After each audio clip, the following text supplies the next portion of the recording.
Merci Ludo de me donner cette occasion-là de nous encourager tous. Et pour ceux qui ne me connaissent pas, comme Ludo a aussi le dire, quelques-uns ne me connaissent pas, je suis Béni Rosaire Ndossi, congolais, Brazzaville. Et donc j'ai été baptisé en 2020, le 20 mars. Et j'ai été catholique toute ma vie, jusqu'à enseigner le catéchisme. Après même aller au séminaire pour être prêtre. Mais Dieu a voulu que je lui serve autrement. Et aujourd'hui, je suis devant vous. Effectivement, c'est l'œuvre de Dieu aussi. Amen. Nous allons prier pour le message. Éternel, Dieu d'Abraham, Isaac et Jacob, Père, nous te disons merci Seigneur Jésus de nous avoir encore prêté souffle de vie, Dieu Tout-Puissant, afin qu'ensemble, aujourd'hui, Éternel, que nous te louons, que nous t'adorons, afin qu'au Dieu, que nous, tes créatures, nous rassemblons, Dieu Tout-Puissant, pour t'adorer parce que tu le mérites. Seigneur, Éternel, tu es Dieu et je veux que Dieu Tout-Puissant, ce moment soit un moment où, Éternel, toi, tu vas parler à ton peuple et non moi, Dieu Tout-Puissant. Fais taire mon orgueil, fais taire, Dieu Tout-Puissant, mon intelligence qui n'est que pourriture devant tes yeux, Seigneur. Tout ce que je veux, Dieu Tout-Puissant, c'est que toi, ô Éternel, exprime-toi. Parle, Seigneur, tes serviteurs écoutent. Merci, Seigneur, pour ton amour. Sois avec nous. Prépare nos cœurs afin qu'Éternel, ceux-ci reçoivent ta parole comme la bonne graine et que celle-ci germe afin qu'elle donne du fruit. Du fruit selon toi, Seigneur. Nous t'adorons, t'élèvons toi qui es saint, qui vit pour toujours. Amen. Amen. Alors, lorsque Ludo m'a dit de faire le message, je me suis dit, sur quel thème je vais prêcher? Je me dis, peut-être le temple. Alors je me suis dit, allons-y sur le temple, puisque c'est un thème que j'ai déjà abordé avec les GoPro la dernière fois. Et ça, je pense que c'était un thème très important. C'est vrai que nous avons abordé pas mal de thèmes en Église Maison avec Christian Koubi et tout ça. Mais celui-ci.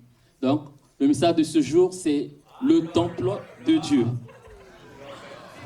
Le temple de Dieu. Donc, le temple. Dieu, comme vous le savez, depuis le jardin d'Éden, a toujours voulu habiter auprès de ceux dont il a créé, auprès de sa créature. Et jusqu'aujourd'hui, je pense que c'est le cas. Et ce que nous allons découvrir, ce temple, c'est quoi ce temple? Donc Dieu plus près de son peuple. Et donc, quand nous allons dans Exode 25, versets 7 à 8, il est dit, « Ils me feront un sanctuaire et j'habiterai au milieu d'eux. Vous ferez le tabernacle et sous ses ustensiles, et tous les ustensiles d'après le modèle que je vais te montrer. » Et là, il parlait à Moïse. Il dit à Moïse de lui faire un tabernacle. Un tabernacle parce que Dieu voulait habiter près de son peuple. Et le tabernacle qui n'est autre que le temple. Et dans Acte 7, lorsque Étienne sera mis à mort, il va le répéter. Le Dieu de vos pères a demandé à Moïse de lui faire le tabernacle selon tel modèle. Pas n'importe comment, mais selon un modèle. Et donc, si nous voyons là, voilà à quoi ressemblait le temple. Donc, il y avait le lieu saint, le lieu très saint, et non, il y avait le parvis qui est là où on voit beaucoup de gens, le parvis, le lieu saint, et le lieu très saint, là où étaient les tables et l'arche. Et donc là, nous comprenons que Dieu voulait habiter avec les hommes, et d'où il demande à Moïse de lui ériger un temple. Mais Dieu ne s'arrête pas là. Nous allons lire le temple qui était autrefois celui-là qu'il fallait bâtir pour Dieu, pour qu'il vienne habiter parmi nous. Qu'est-ce qui est devenu ce temple? Nous le savons bien dans Jean 3,16, Dieu a envoyé son Fils. Et voilà, nous allons lire Jésus, temple de Dieu.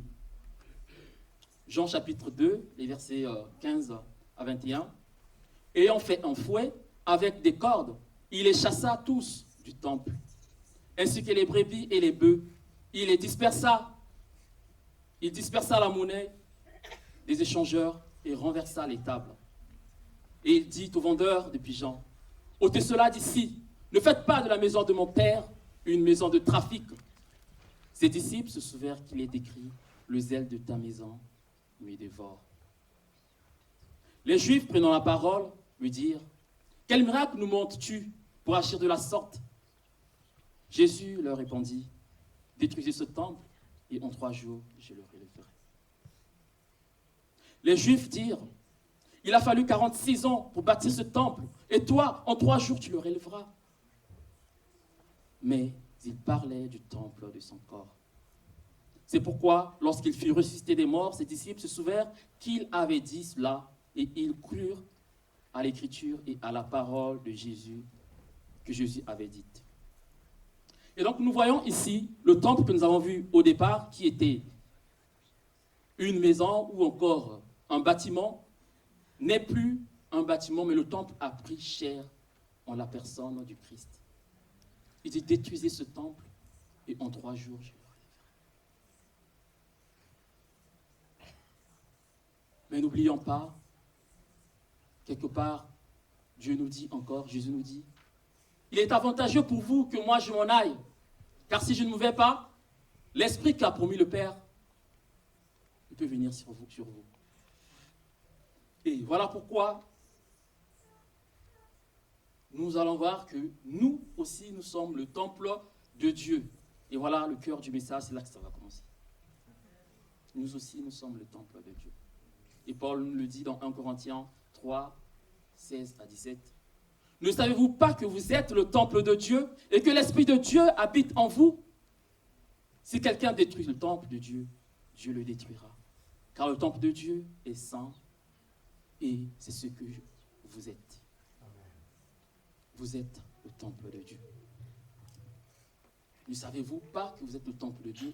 Et donc ici, on se rend compte que Jésus abritait en lui le temple de Dieu. Comme la parole le dit dans 2 Colossiens 9,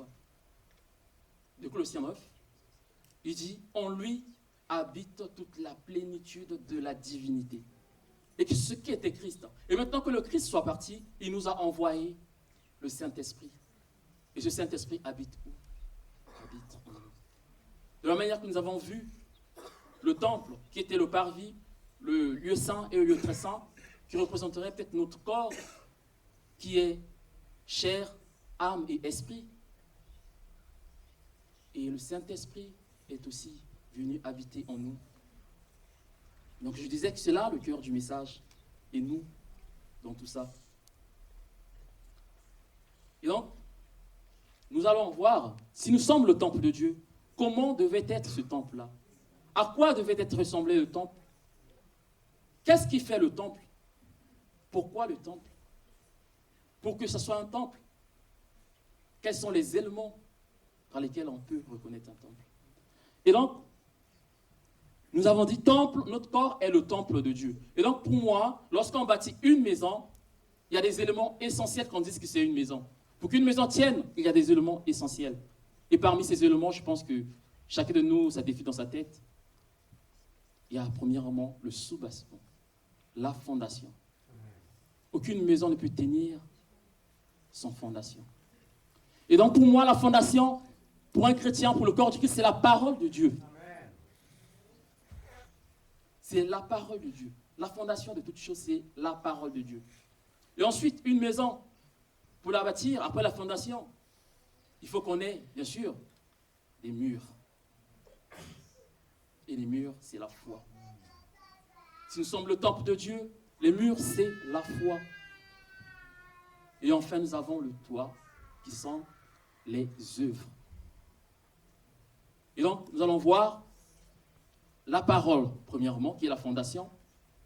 Et donc, chers frères et sœurs, vous le savez comme moi, aucun disciple ne peut devenir disciple s'il ne passe par les Écritures, s'il ne passe par les études bibliques.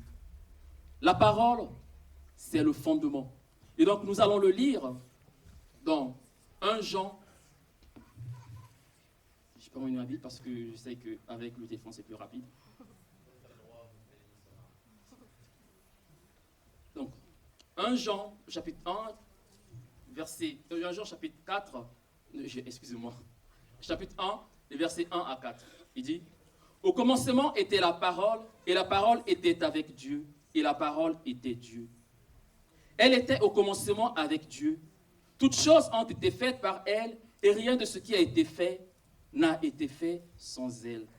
En elle était la vie, et la vie était la lumière des hommes. Avant que vous ne soyez disciples, au commencement, c'est la parole de Dieu. Avant que vous deveniez qui que ce soit en Dieu, vous devez d'abord apprendre la parole de Dieu, l'instruction. La parole, c'est la base. La parole permet qu'on érige des convictions, qu'on ait des convictions qui nous permettent de marcher dans ce monde. Un monde qui est aujourd'hui corrompu. C'est la parole. Si vous n'avez pas la parole, comment tenir? Et donc, d'où même, dans Proverbe 22, le verset 6, quand Dieu nous dit d'instruire les enfants, il dit, instruis ton enfant selon la voie qu'il doit suivre, et devenu grand, il ne s'en détournera pas. Et je disais à Ludo, on a passé le mois passé, j'étais pas sur lui, on a passé un temps ensemble. Je disais que si nous voulons avoir une église forte, ça part d'abord des foyers. L'église part d'abord de vos foyers. Amen. Instruisez vos enfants de la parole de Dieu. Et devenus grands, ils ne l'oublieront pas. Amen. Si nous sommes là, c'est parce que nous sommes venus d'une famille. Certains peut-être qu'ils ont rencontré Dieu dans la rue, mais d'autres l'ont connu dans leur famille. Et c'est mieux souvent lorsque les enfants apprennent de Dieu, apprennent de leur père, de leur mère. Qu'est-ce que vous enseignez à vos enfants à la maison? Attendez-vous qu'ils viennent à la classe, les enfants juste. Donnez-vous le temps à Dieu d'enseigner vos enfants à travers vous-même. La vraie église commence dans votre maison, avant que vous ne veniez ici. Et la famille, c'est le socle de l'église.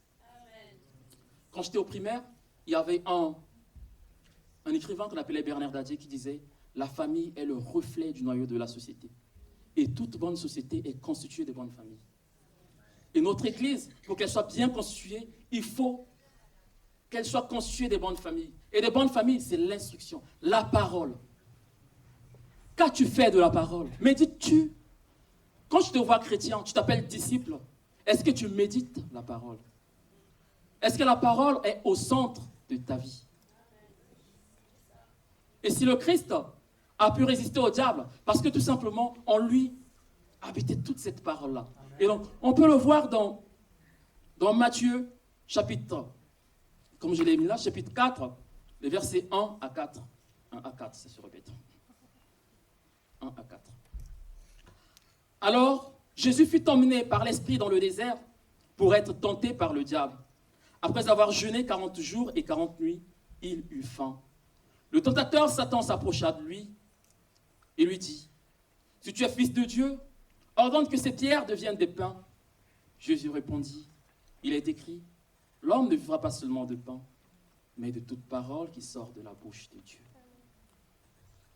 L'homme ne vivra pas seulement de pain, mais de toute parole qui sort de la bouche de Dieu. Est-ce que tu te nourris de la parole de Dieu? Est-ce que tu es juste disciple parce que tu viens au CGR? Qu'est-ce qui te fait dire que tu es disciple? Est-ce la parole de Dieu? Lis-tu ce que le Christ? Mes disciples écoutent ma voix et suivent ma voix. Mais est-ce que tu écoutes cette voix? Et pour l'écouter, il n'y a pas d'autre endroit que c'est la parole de Dieu. Vous savez, le téléphone que j'ai là, lorsqu'il a été fabriqué, il y a une notice qui vient avec. Et Dieu non plus, lorsqu'il nous a créés, il ne nous a pas laissé seuls. Il nous a donné la parole de Dieu. Comment veux-tu comprendre la vie si tu ne lis pas la notice avec Dieu que Dieu t'a donnée? Comment veux-tu faire face à la vie si tu ne vas pas puiser dans la Bible? Je disais que mon téléphone, parfois je ne l'utilise même pas à 10%. Pourquoi? Parce que tout simplement, je n'ai même pas parcouru toute la notice avec laquelle c'était venu. Le manuel, le mode opératoire. Dieu nous a donné un mode opératoire. C'est la Bible. Lisons-la. La parole de Dieu. C'est bien de bâtir, c'est l'essentiel. Et l'essentiel, c'est la parole de Dieu. Bâtissez vos vies sur l'essentiel. qui est la parole de Dieu. Et donc, nous avons dit que la parole était la fondation. Nul ne peut se prévaloir être disciple si il ne suit pas les paroles du Christ, s'il ne lit pas les paroles du Christ.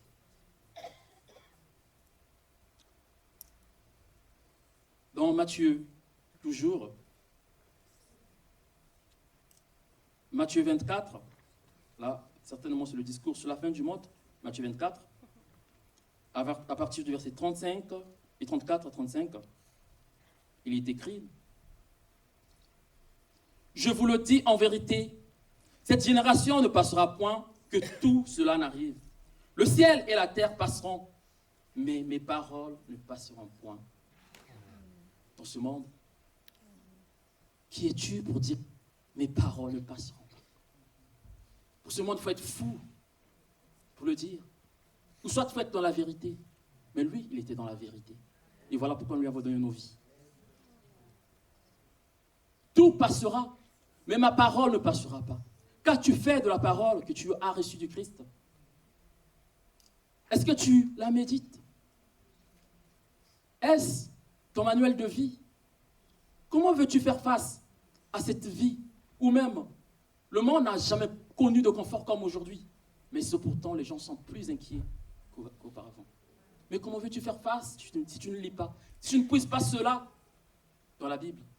Ne dites pas que j'ai déjà lu la Bible 5 fois, 6 fois. Non, il y a des circonstances de la vie que tu ne peux comprendre que lorsque tu les traverses, et c'est là quand tu vas dans la Bible, à ce moment-là, Dieu te révèle. Mais si tu dis que j'ai déjà lu la parole 10 fois, j'ai déjà lu la Bible, vous passez à côté. La Bible, c'est votre mode opératoire. Il y a des boutons dans cet appareil qui ne peuvent s'appuyer, qui ne peuvent être manipulés que lorsqu'on constate qu'il y a un problème, on va fouiller le mode opératoire. Ah, c'était là. Oui, la parole de Dieu. Qu'est-ce qu'elle est merveilleuse. Bâtissons nos vies sur l'essentiel. Et l'essentiel, c'est la parole. Et ensuite, nous avons dit que les murs, c'était la foi. Oh, j'aime beaucoup ce thème, parce que c'est un thème que je ne cesse jamais d'en parler. Et l'Église d'aujourd'hui a besoin de la foi.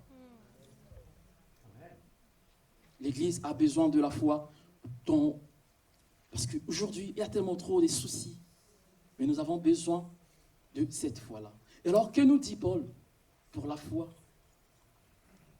Dans Romains 10, 17, Paul nous dit: ainsi, la foi vient de ce qu'on entend, et ce qu'on entend vient de la parole du Christ. On revient à la parole. Vous voulez avoir la foi? Lisez la parole de Dieu. Vous voulez être ferme dans ce monde? Lisez la parole de Dieu. Vous voulez être un disciple aguerri? Lisez la parole de Dieu.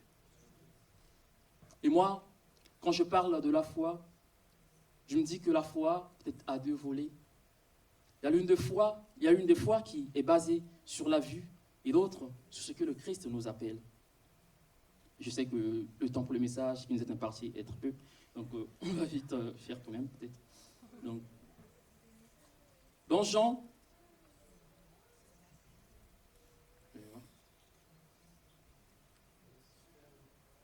chapitre 20, les versets 19 à 29,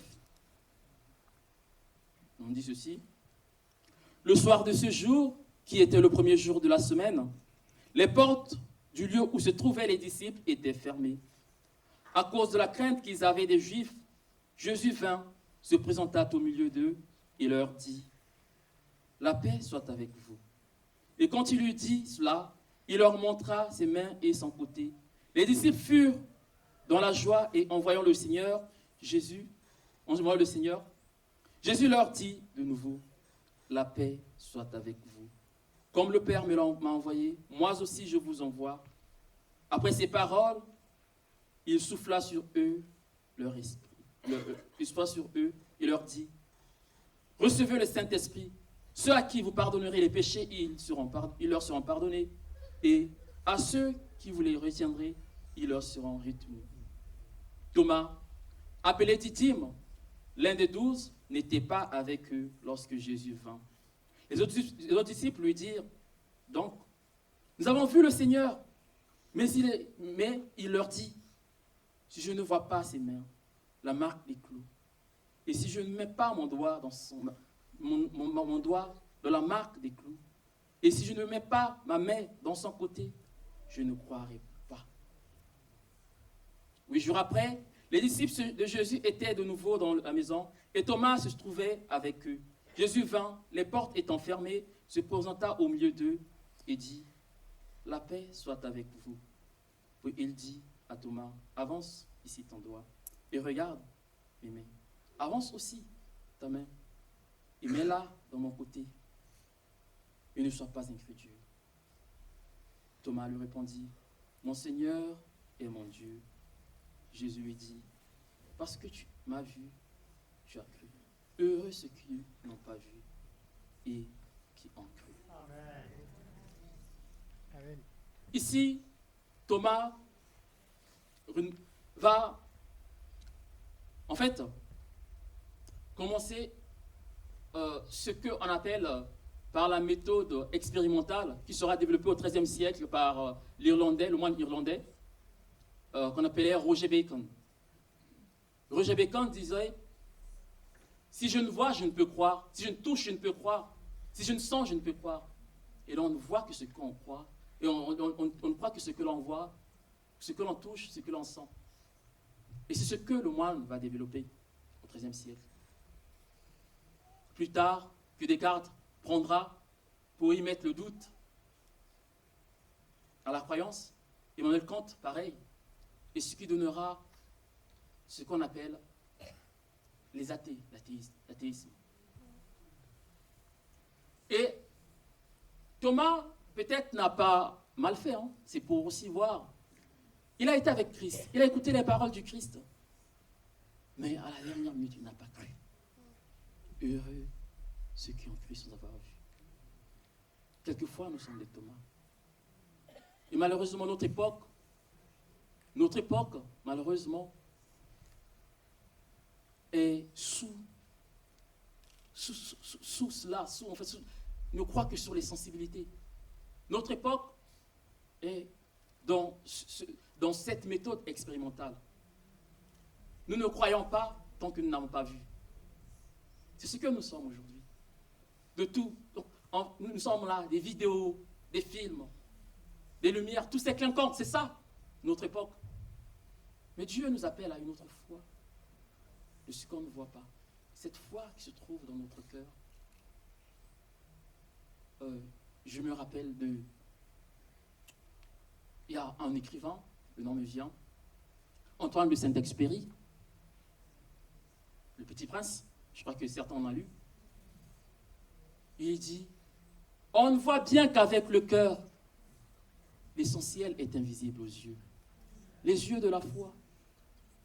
Si vos yeux de la foi sont encore fermés, à quoi vous servent les yeux physiques?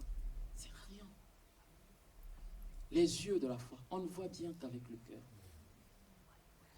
Ouvre les yeux de nos cœurs, Seigneur. C'est cela. Et cette première fois, moi, en tout cas, je me dis, Dieu nous appelle à surpasser cette foi. Pascal le dit, l'homme passe infiniment l'homme. Et c'est la foi, on doit passer. On doit arrêter. Moi, je sais que moi, je suis faible, et quelquefois aussi, je sais pas. Il fut un temps, quand j'ai fini mon master, j'étais en alternance, on m'a retenu un peu, j'étais avec contrat d'essai. Et il est arrivé que prolonger après, ça n'a pas abouti, mais j'étais abattu. Et moi, je sais ce qui s'était passé pour que ça n'aboutisse pas. Il m'arrive que je me battais. J'étais abattu. J'ai dit, Seigneur, moi je te prie. De toute façon, je n'avais plus la force de prier. Parce que ma foi était basée sur le matériel. Au point où j'ai dit, je suis allé voir, j'avais un visa de Canada que j'avais dans mon passeport. Je vais voir un frère avec qui est plus proche de moi, le frère Eric Kabou. Je lui ai dit, écoute, moi je vais partir finalement pour le Canada, j'arrive plus. Non frère, on va prier. On a commencé à prier et comme ça, et voilà, un jour la foi est revenue. Mais Dieu m'a montré par cette épreuve que j'avais traversée, que je me basais sur le matériel.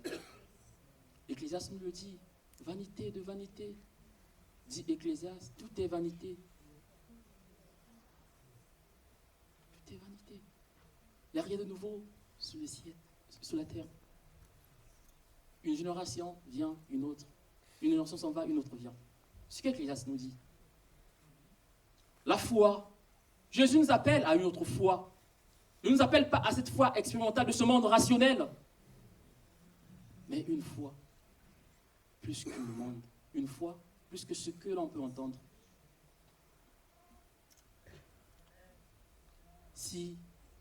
Et il dit, ma parole est esprit et vie. Si la parole de Dieu ne met pas en vous cet esprit et vie, si vous ne vivez pas la parole de Dieu, alors comment vivez-vous? Comment être disciple si vous ne vivez pas la parole de Dieu? La foi, même quand ça ne va pas, Seigneur, je crois en toi. Même quand tout est à terre, Seigneur, je crois en toi. Il y a un poème de Rudyard Kipling qui dit, si tu peux voir détruire l'œuvre de tes mains, sans te dire aucun mot, se mettre à rebâtir. Si tu peux rencontrer triomphe, et ensuite, échec, et se mettre à rebâtir, là tu deviens un homme, mon fils. C'est cela la foi. Quelquefois, ce qu'on rencontre, ça nous fait pleurer. Tu pleures, mais tu n'as pas le choix, tu es un disciple. Tu dois prier. Dans la difficulté, il faut savoir prier. C'est un chant, c'est le truc. Garde la foi. Tu n'as pas le choix, tu es un disciple, tu dois prier. La foi, c'est miser sa vie sur Christ. Quand vous ne comprenez plus, je ne comprends pas ce qui m'arrive, c'est là que commence la foi. La foi commence lorsqu'on ne comprend pas. Parce que tu comprends tout, tu maîtrises tout. Mais lorsque tu ne comprends pas, laisse ça à Dieu. Il y a des choses, tu te mets là, tu cherches, tu n'arrives pas à trouver la solution. Mais quand tu dis que je vais plus me gérer. Mais c'est au moment où tu t'attends du moins, et ça arrive là. Mais j'ai attendu ça il y a longtemps. Parce que tu croyais tout faire. Laisse Dieu faire les choses. Amen. Lâchez prise. La foi, c'est cela. La foi. Misez votre vie sur Christ. C'est cela la foi. Pour finir, nous allons prendre les œuvres. Donc, dans Romains 1, 16, 17, il dit, le juste vivra par la foi. Le juste vivra par la foi. Où est ta foi? À quoi doit-on croire? Est-ce aux fables? À ce monde rationnel, expérimental? Le monde a sa logique. Mais le christianisme aussi, ou encore la foi aussi sa logique. Non pas au sens cartésien ou encore mathématique du terme, mais au sens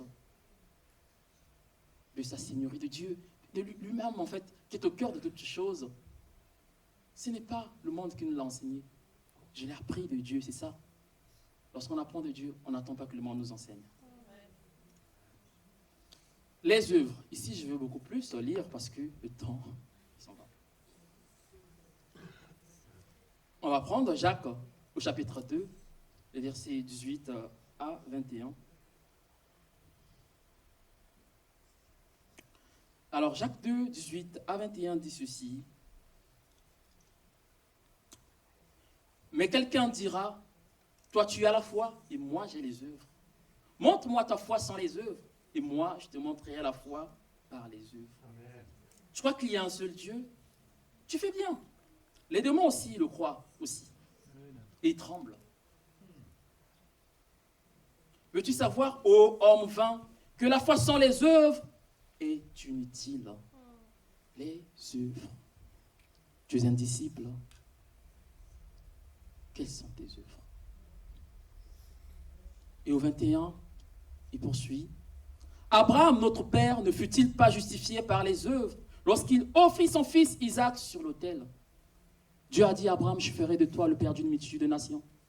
Je te rendrai grand. Je rendrai ton nom grand. Et voici qu'il lui donne premièrement un fils Ismaël. Et tu chasses ton fils. Il a chassé son fils. Et il lui reste Isaac. Et d'ailleurs, ce même fils qui lui reste, il lui dit, offre-le-moi. Abraham a obéi à Dieu. Il avait foi en Dieu. Pourquoi? Même si Sarah conçut à 90 ans, s'il faut une femme conçoive à 100 ans, Dieu écrit encore une histoire. Il avait foi en Dieu. Dieu allait encore écrire une histoire. C'est cela. On doit avoir foi en Dieu. Amen. Même si ça ne va pas, Dieu écrira encore une histoire. Et la preuve, c'est que les œuvres d'Abraham ont fait de lui le père de la foi. Offre-moi ton fils, l'unique, ton fils unique. Et cela préfigure l'amour de Dieu qui nous a donné son Fils unique. Et Abraham a su toucher le cœur de Dieu, dans le cœur de Dieu, au-dedans du cœur même. Parce que tout simplement, c'est ce que Dieu lui-même fit après. Nous allons prendre acte. Comme j'ai dit, au niveau des œuvres, nous allons plus lire. Donc, on va prendre Actes des Apôtres, chapitre 9, 36 à 40.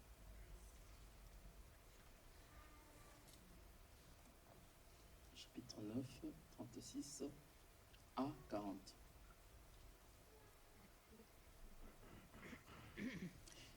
Il y avait à Joppé, parmi les disciples, une femme nommée Tabitha, ce qui signifie Dorcas. Elle faisait beaucoup de bonnes œuvres et d'aumônes. Elle tomba malade en ce temps-là et mourut. Après l'avoir lavée, on la déposa dans une chambre haute.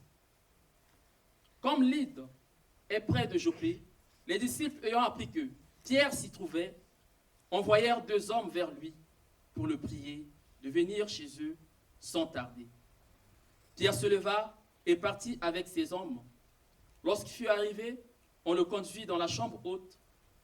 Toutes les veuves l'entourèrent en pleurant et lui montrèrent les tuniques et les vêtements que faisait Dorcas pendant qu'elle était avec elle.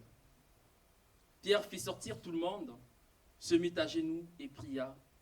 Puis se tournant vers le corps, il dit, « Tabitha, lève-toi. » Elle ouvrit les yeux et ayant vu Pierre, elle s'assit. Tabitha fut ressuscitée à cause de ses œuvres. Et toi, quand tu regardes ta vie, s'il ne fallait que tu aies des œuvres, quelles sont les œuvres par lesquelles Dieu pourrait te sauver? Quand tu regardes ta vie de disciple, je suis disciple. Je suis disciple. Es-tu disciple de nom ou tu vis le disciple-là? Quand tu regardes ce que tu es, les disciples demandent à Jésus à quoi ressemble le royaume des cieux. Jésus prend un petit enfant et le met au milieu. Il dit le royaume des cieux ressemble à ceux qui sont comme ces enfants.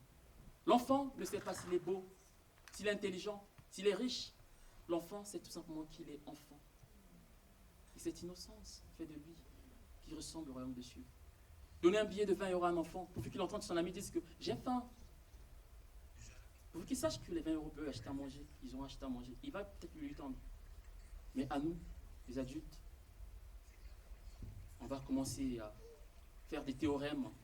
Est-ce qu'il y a des loignons à la maison? Dieu dit le royaume des cieux ressemble à un enfant.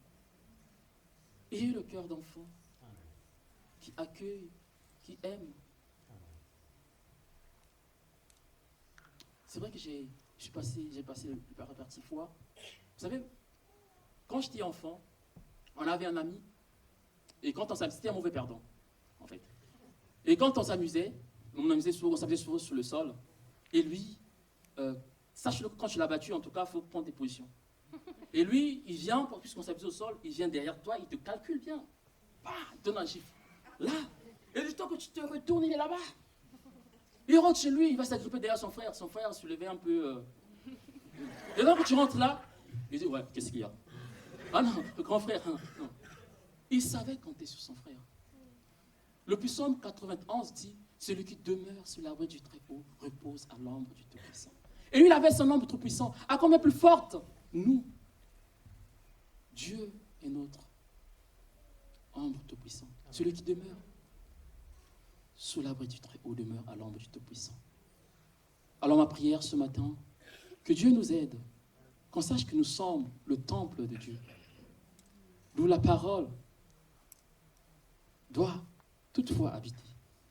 Et la foi, nous avons besoin de la foi dans ce monde.